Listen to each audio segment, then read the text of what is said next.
Segera kita ikuti Sepekan Warta Karanganyar.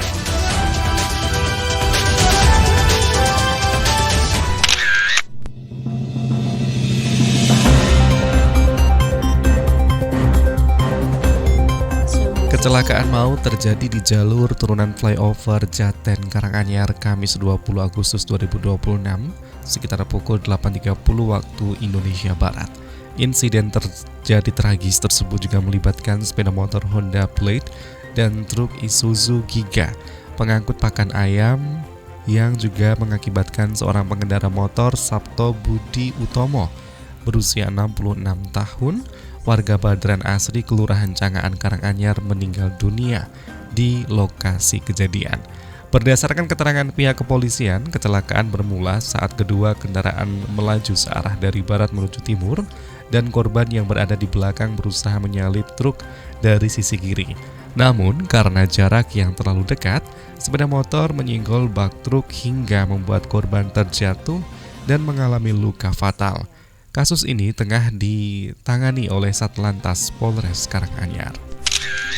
Tawangmangu digadang menjadi sentra bawang putih produksi capai 15 ton dan Kecamatan Tawangmangu, Kabupaten Karanganyar menjadi salah satu sentra bawang putih andalan Jawa Tengah untuk menopang percepatan swasembada bawang putih nasional.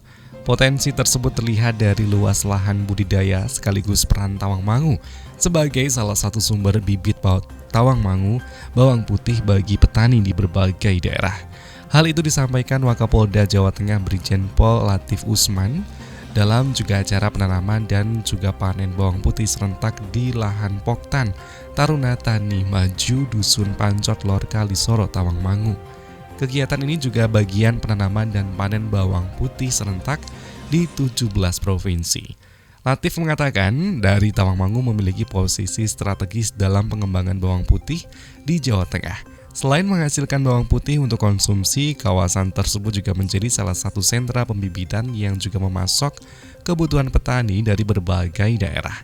Menurut Latif, Jawa Tengah juga memiliki kontribusi besar terhadap kebutuhan bawang putih nasional. Berdasarkan data yang disampaikan dalam kegiatan tersebut, produksi Jawa Tengah menyokong 63% kebutuhan bawang putih nasional. Dan juga kali ini memang prestasi yang juga luar biasa dari Kabupaten Karanganyar. Pemkab Karanganyar menebar 15.000 benih ikan di Waduk Lalung dan juga Waduk Jelantah. Pendengar, semangat HUT ke-81 Kemerdekaan Republik Indonesia dan HUT ke-81 Provinsi Jawa Tengah diwujudkan Pemkab Karanganyar lewat aksi nyata berupa tebar 15.000 benih ikan di Waduk Lalung dan Waduk Jelantah Jumat 21 Agustus 2026. Sebanyak masing-masing 7.500 benih ikan ditebar di dua waduk tersebut. Benih yang dilepas berupa ikan nilam dan juga tawes. Upaya ini diharapkan menjaga keseimbangan ekosistem perairan sekaligus memberikan manfaat ekonomi dan pangan bagi masyarakat. Tebar ikan di Waduk Lalung dilakukan secara simbolis oleh Bupati Karanganyar Robert Santo, sedangkan di Waduk Jelantah melibatkan Camat Jatioso bersama para kepala desa. Robert menegaskan kegiatan tersebut bukan sekedar seremoni memperingati Hari Kemerdekaan saja. Menurutnya, momentum Hari Kemerdekaan harus diisi dengan kegiatan yang berdampak nyata bagi keberlanjutan masyarakat. Robert menambahkan populasi ikan yang terjaga akan mendukung keseimbangan ekosistem waduk. Di sisi lain, sumber daya perairan juga berpotensi dimanfaatkan masyarakat secara berkelanjutan. Bupati juga meminta masyarakat ikut menjaga kelestarian waduk. Aktivitas yang berpotensi merusak lingkungan perairan maupun mengganggu perkembangan populasi ikan harus dihindari. Di sisi lain, Dispertan PP Karanganyar menggelar pembinaan petugas inseminasi buatan di Pusat Kesehatan Hewan Puskeswan Karanganyar. Di sisi lain, Robert menekankan pentingnya peningkatan kualitas pelayanan kepada ternak. Petugas IB tidak cukup hanya menguasai kemampuan teknis dan mereka juga mampu berkomunikasi dengan baik serta memberikan pendampingan kepada peternak. Kepala Dispertan PP Karanganyar Feriana Dwi Kurniawati menyebut pembinaan petugas IB juga diisi dengan teknis, diantaranya pengisian ulang stro, semen, beku, dan nitrogen cair. Penguatan kapasitas petugas sangat penting untuk memastikan layanan reproduksi ternak berjalan standar, sehingga peningkatan produktivitas ternak di wilayah Kabupaten Karanganyar terus didorong ke arah yang positif. Pendengar, 2 kali kebakaran kandang di Karanganyar, ribuan ayam terpanggang. Pendengar, si jago merah mengamuk di dua lokasi berbeda di Karanganyar Jumat 21 Agustus 2026, yaitu kadang ayam di Desa Plosorejo, Matese, dan satu rumah warga di Desa Dusun Jumok, Delingan, Karanganyar Kota. Kebakaran kandang ayam di Matese terjadi sekitar pukul 03 waktu Indonesia Barat. Sutopo, salah satu saksi, melihat api menjilat kandang milik Sutardi di Desa Gundang Rejo, RT 3 RW 11 Plosorejo. Saksi lalu memberitahu kepada pemilik kandang. Dibantu dua pekerja, Sutardi berusaha memadamkan api dengan peralatan sederhana. Selanjutnya mereka meninggalkan kandang ukuran 8x23 meter ini karena mengira api sudah padam. Sialnya, bara api belum benar-benar padam. Sekitar pukul 8.50, api kembali berkobar melalap kandang beserta 4.500 ekor ayam di dalamnya. Karena api membara dan asap hitam membung tinggi, Sutardi bergegas menghubungi Polsek Matese. Laporan tersebut diteruskan ke Damkar Karanganyar dan petugas tiba di lokasi dengan waktu respon kurang lebih 15 menit. Selain bangunan kandang dan ribuan ekor ayam terpanggang, satu set alat pemanas serta 2 unit kipas blower juga dilalap si jago merah. Beruntung tidak ada korban jiwa dalam kejadian tersebut. Di sisi lain, insiden serupa menimpa rumah milik Poyo, warga Dusun Jumok, RT 3 RW 6, Delingan, Karanganyar. Kebakaran terjadi sekitar pukul 8.20. Kebakaran diduga dipicu kompor yang lupa dimatikan saat memasak. Api kemudian merembet ke tumpukan kayu hingga membesar. Laporan diterima Damkar sekitar pukul 8.37. Petugas tiba di lokasi dengan respon 10 menit. Beruntung api berhasil dipadamkan sekitar pukul 9 waktu Indonesia Barat.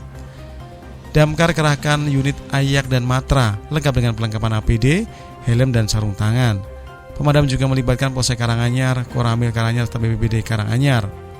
Tidak ada korban jiwa maupun luka dalam kebakaran tersebut. Nilai kerugian material masih dalam pendataan. Malam resepsi dari Kemerdekaan Republik Indonesia yang berlangsung di Kabupaten Karanganyar meriah di Gedung Wanita Jumat 21 Agustus 2026, Sahabat Siba.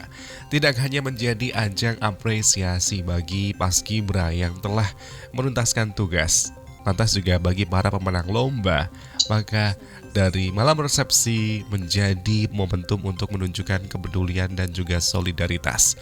Hal ini tergambar hingga 21 Agustus 2026, bantuan kemanusiaan dari warga pemerintah Kabupaten Karanganyar untuk korban bencana gempa di Nusa Tenggara Timur telah terkumpul 202 juta. Penggalangan bantuan juga masih terus dibuka dan akan ditutup 7 September 2026. Kemeriahan prestasi solidaritas berpadu dalam satu semangat mengisi kemerdekaan dan kepedulian serta gotong royong. Di mana Bupati Karanganyar berkesan untuk mengajak seluruh warga dan bersama-sama menyisihkan rezeki untuk membantu para korban bencana bumi magnitudo 7,7 skala Richter di Nusa Tenggara Timur. Dan semangat kemerdekaan juga tidak cukup diwujudkan hanya melalui perayaan, melainkan juga hadir bentuk kepedulian gotong royong dan ketersediaan semuanya untuk saling membantu sesama. Ajakan disampaikan Bupati Karanganyar Robert Krisanto dalam Karanganyar Eco Culture Night Carnival 2026. Robert juga seperti halnya mengajak masyarakat tetap juga mengingat bahwa kebersamaan memiliki makna yang lebih luas, termasuk hadir dalam juga mengulurkan tangan untuk gerakan Karanganyar Peduli NTT. Pemerintah Kabupaten Karanganyar berpartisipasi full kepada bantuan dan terkumpul nantinya juga akan memberikan manfaat dan meringankan beban yang terdampak bencana. Telah kita ikuti Sepekan Warta Karanganyar.